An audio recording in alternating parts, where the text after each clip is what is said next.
Suddenly, I saw the shadow of a man at the window. There's a man at the bedroom window. Hello, I am Tiffany, and I'm going to tell you what happened to me in the college women's dormitory where I lived last year. At the end of the school year, when most of the students had left the dorm, I was among the few remaining, me and my roommate Nasty. We were putting the final touches on our graduation announcement. One night, we were in our room and on the ground floor, reviewing what we'd arrived at with our announcement. Suddenly, I saw the shadow of a man at the window. There's a man at the bedroom window. Where? I rushed to the window. So strange. He disappeared. We put on our robes and closed the curtain. I think that the lack of sleep and exhaustion is affecting you. You're starting to hallucinate.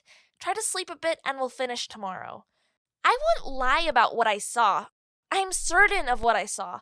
I will go make sure myself. I left looking for the owner of the silhouette, but I couldn't find anyone outside. I went back to the room. I swear I saw someone. Nasty cut me off, saying, I told you nobody was there.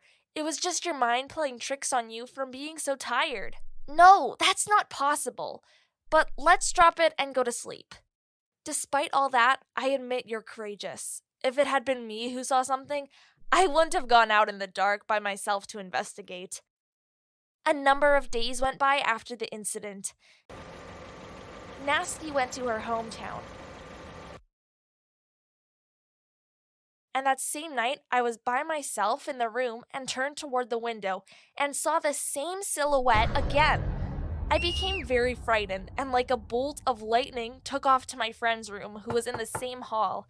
I pounded hard on the door, looking behind me, afraid that he would catch me. She got out of bed, terrified, and said, Who's there? Who's banging on the door? Please, Barbara, open the door quickly. It's Tiffany. Somebody is stalking me. She opened the door and I went in and locked her door. She was shocked by my behavior. What are you doing up at this hour? Or are you trying to scare me? I'm sorry I came to you now like this. No problem, but look at yourself. You're crying and pouring sweat. What happened to you? I don't think it's good. I saw the shadow of a person looking through the window, and this isn't the first time. What? Didn't you go to campus security? Certainly they'll arrest the person. I was afraid the phantom would catch me if I left in the night. Really, I don't know what he wants from me, nor whether he's human or a ghost. I didn't want to put myself in danger. Come with me. We're going outside to check it out together. If there's nobody there, we'll go tell security. I agreed to her idea, even though I was sure it was an otherworldly phantom.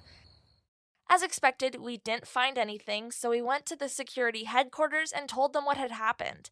The chief of security and his deputy came with us and looked all over the building. I don't see anyone. Like I told you, it's not possible for a stranger to get into any dorm where we are.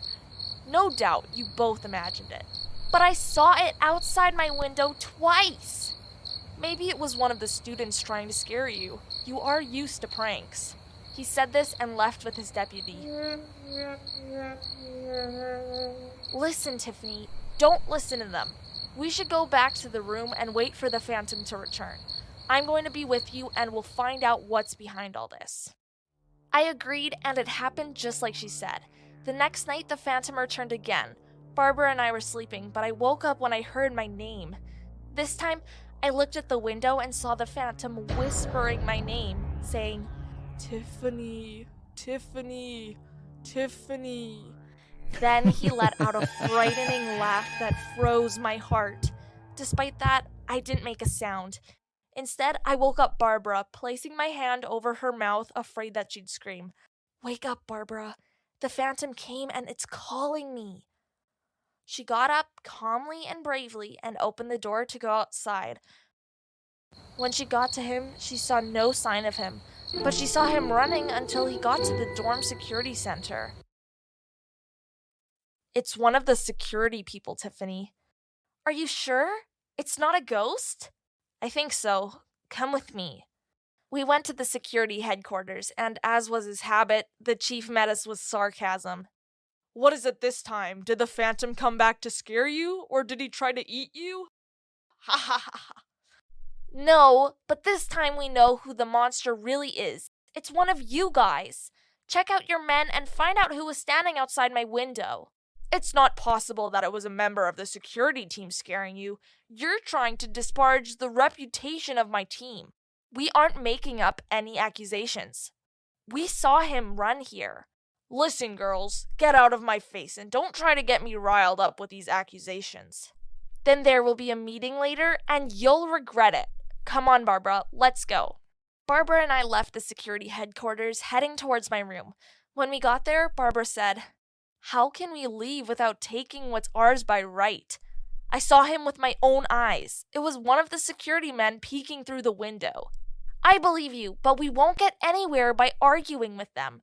We need to make a report to the dorm manager tomorrow, and she will intervene in our case. The morning of the following day, I went with Barbara to the dorm manager's office, and we presented our complaint to the secretary, and we were allowed an audience with the manager. I don't agree with what transpired under university protection, and I will punish those responsible by putting a letter of reprimand in their file. But I can't do that if I don't know who the real perpetrator is, so that I don't slander the rest of their colleagues. You will have that. Tomorrow is their scheduled rounds, and we will get him this time. We left her office feeling relieved.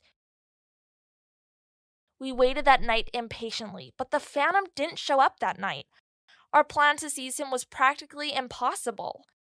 In the middle of the night, Barbara decided to take a walk around the dorm. Maybe the ghost would come again. While we were walking, we saw the security chief standing at one of the room windows, whispering a girl's name. Barbara rushed at him. "You are the one who did this awful thing. Shame on you and what you've done." He trembled and looked at her, confused, and said, "You misunderstand me. Wait, and I'll clear everything up." Suddenly, the girl came out of her room and said, "God brought you to me. This man always comes to my window at night and scares me. I couldn't find anyone to complain about him or to help me. Don't be scared anymore. They will fire this maniac and we will be free of him." By God, at first I thought he was a djinn or a ghost until I became sure that he was a security guard, but I was afraid that if I filed a complaint against him, that it would cause trouble for me. And thus, we delivered the name of the man to the director, and she fired the police chief from the dorms. Afterward, he confessed that he was scaring the students and laughing at them.